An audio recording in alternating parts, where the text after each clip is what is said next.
The fluorescent lights of Mrs. Eloise Hartman's eighth-grade classroom hummed like a swarm of disgruntled bees. At the front of the room, 13-year-old Isabella "Izzy" Morales shifted her weight nervously, clutching a crumpled poster board.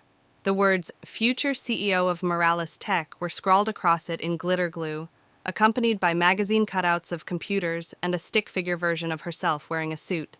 Her best friend, Jaden Wu, shot her a thumbs up from the back row, his braces glinting under the lights. "Miss Morales?" Mrs. Hartman drawled, peering over her rhinestone-studded reading glasses. Her voice dripped with condescension only a middle school teacher who'd long lost her passion could muster. "Explain to the class why you've chosen this ambition." She deliberately mispronounced ambition, her lips curling into a smirk. Izzy's cheeks burned. She'd practiced this presentation for weeks. Her mother, a night shift nurse, had stayed up until 3 a.m., helping her glue circuit board diagrams to the poster. Her father, a local community college janitor, quizzed her on tech terms until she could recite them in her sleep. But under Mrs. Hartman's icy gaze, her confidence withered. I want to start my own tech company," Izzy stammered. "My dad says coding is the future, and I've been teaching myself Python with library books. Maybe I could make apps that help people like—" "Apps?" Mrs. Hartman snorted, cutting her off. She gestured to the poster. "This is a middle school career project, Miss Morales, not a fantasy draft. You can't just scribble CEO on a poster and call it a plan." The class tittered. Jaden glared at a boy snickering beside him. "But I've already built a website," Izzy said, her voice trembling. "For my abuela's food truck. It tracks her daily menu and lets people pre-order. It's not perfect, but—" "A website for tacos?" Mrs. Hartman folded her arms, her sequined sweater shimmering under the lights like armor. "Let me guess. Next you'll say you're going to Silicon Valley to sell guacamole algorithms?" The room erupted in laughter. Izzy's eyes stung. Jaden shot his hand up. "Mrs. H., that's not fair. Izzy's like a genius. She fixed my Xbox in 10 minutes last week." "Sit down, Mr. Wu," Mrs. Hartman snapped. "Unless you'd like to present your riveting career plan as a— what was it? Professional skateboarder who also does TikTok dances?" The class howled.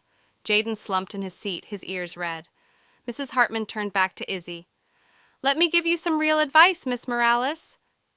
People like you don't become CEOs. You'll end up in community college, then answering phones at some startup until they replace you with AI. Save yourself the disappointment." The bell rang, mercifully drowning out the last of the laughter. Izzy fled to the hallway, poster board crumpled under her arm. Jaden caught up to her at her locker, where she angrily chucked the project into a pile of textbooks. "Don't listen to her, Jaden said, leaning against the adjacent locker. "She's just mad 'cause her highlighters are older than we are." Izzy slammed her locker shut. "What if she's right, though? My dad's been at the college for 20 years, and they still call him the help. Maybe I am delusional." "Nah, you're the only person I know who'd jailbreak calculators for fun. You've got this." He tossed her a bag of Takis from his backpack. "Besides, when you're rich, you can buy the school and turn Hartman's classroom into a bouncy castle." Izzy cracked a smile, but the humiliation lingered. That afternoon, while her parents worked, she sat at the rickety desk in her bedroom, a hand-me-down from her abuela, and opened her laptop. The food truck website glowed on the screen. "La cocina de abuela. Order your chilaquiles before they're gone." It was clunky, sure, but functional. Mrs. Hartman's words echoed in her mind. "People like you don't become CEOs. People like you." Izzy's jaw tightened. She opened a new tab and typed, "How to start a tech company at 13." 8 years later. The elevator doors of NovaTech Industries hissed open, revealing a gleaming lobby straight out of a sci-fi movie.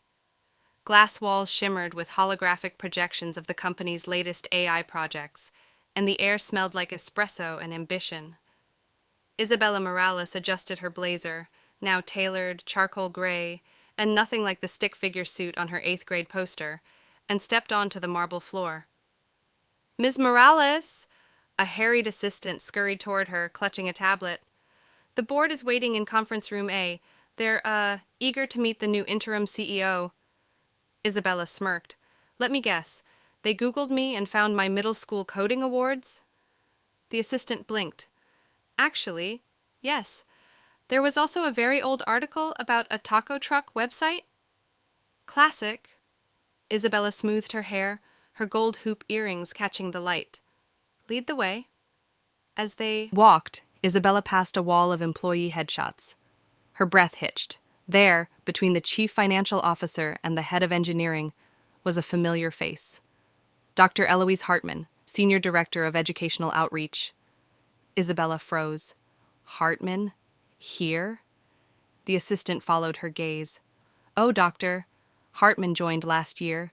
She oversees our partnerships with schools. Why? Isabella's pulse roared in her ears. Memories flooded back. Glitter glue, sneers, the word delusional, sharp as a knife. She straightened her blazer. No reason, she said coolly.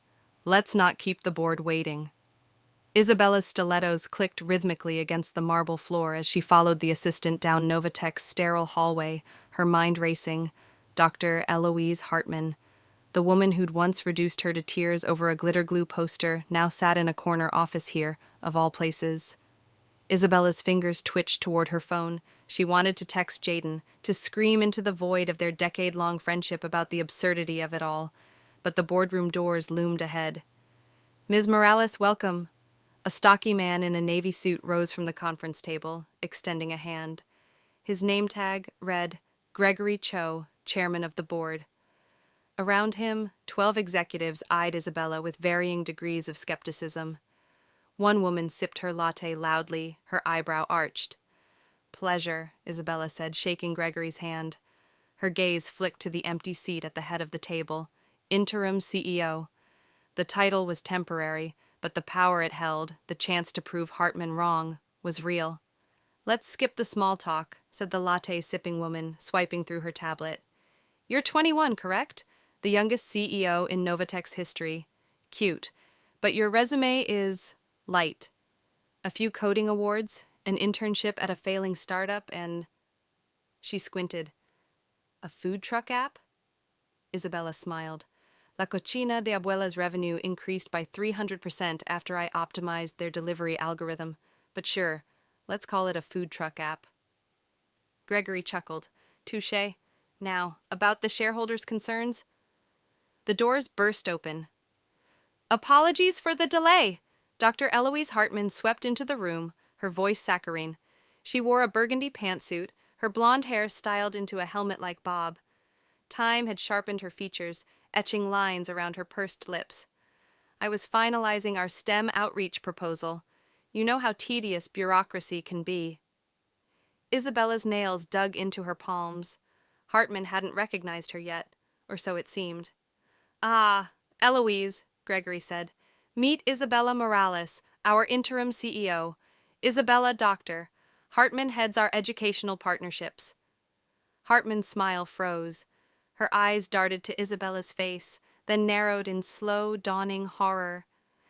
Isabella, she said, stretching the name like taffy. What a... surprise. The feeling's mutual, Isabella replied, sweet as poison. I'd love to hear about these STEM initiatives. Maybe they'll inspire the next delusional 13-year-old with a laptop. A beat of silence. Gregory glanced between them. You two know each other? Ms. Morales was a student of mine, Hartman said, her knuckles whitening around her tablet. Middle school. She was always quite imaginative. Isabella leaned back in her chair. Funny, I remember you being more of a dream crusher than a teacher. But hey, people change. The woman with the latte choked.